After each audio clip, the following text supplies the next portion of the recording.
So we're gonna take a look at the community garden, see what has transpired.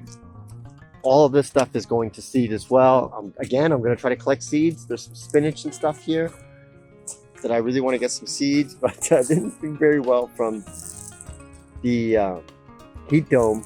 But a lot of it still survived. Look at this. This is spinach.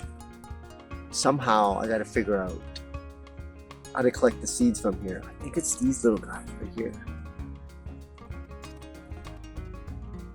Oh, it might be the seeds. I'm gonna have to Google that. This is the first time I'm doing this, collecting seeds. But I'm really tired of buying seeds. So we'll see how that works.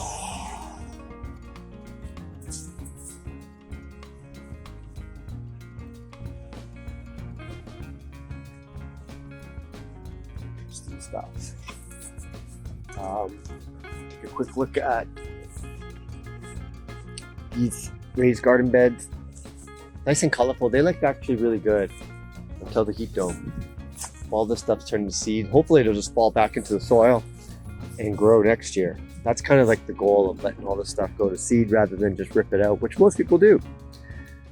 But yeah, so I'm gonna try to resurrect this in September. Maybe get some plants started soon and transplant them.